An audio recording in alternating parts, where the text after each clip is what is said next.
When the doctors asked me if I wanted to hop into a frying pan, I knew they weren't talking about a literal frying pan. They wanted to trial a new drug, a new treatment. They always used that strange language with me. I said okay. I was tired of being shut up in the institution all day.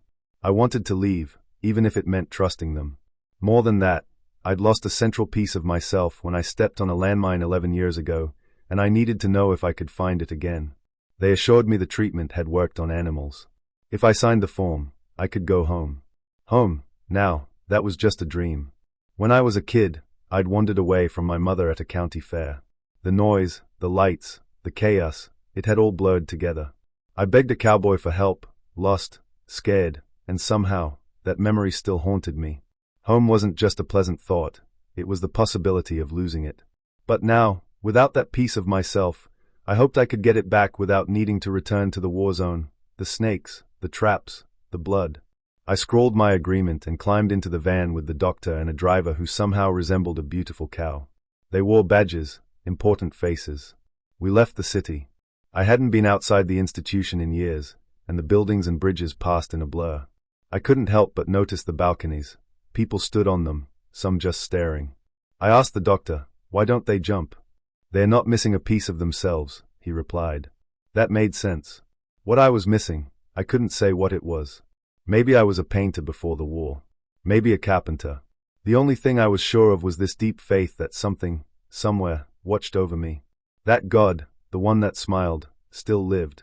Once outside the city, we passed fields of wheat and corn. I said, cultivation is the most vital labor. I wasn't sure if it was true, but it felt right. The doctor agreed. I pressed further. Why? Well, we all have to eat, he said.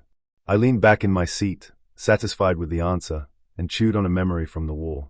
A group of soldiers around a fire, tossing live shells into the flames, daring each other not to flinch.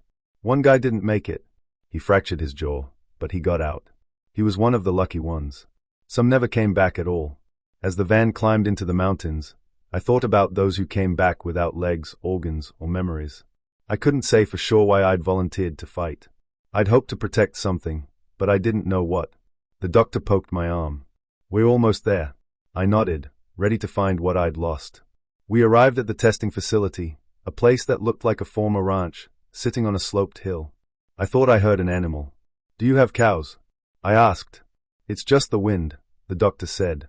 We'll start tomorrow. The next morning, after a light breakfast, we sat outside on a bench.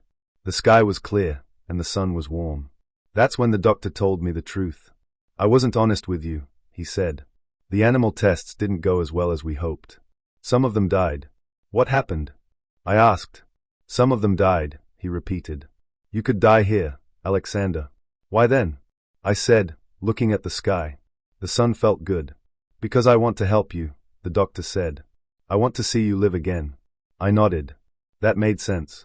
What was living, really? For 11 years, my world had been locked in the institution. Predictable food, predictable days. But now, maybe, I'd find that missing piece. Let's get started then, the doctor said, standing up. I followed him toward the testing lab. I raised my face to the sky. The clouds looked soft, like kingdoms from a better time. A hawk circled overhead, and for the first time in a long while, I felt something inside me stir. Maybe I was going to find myself again.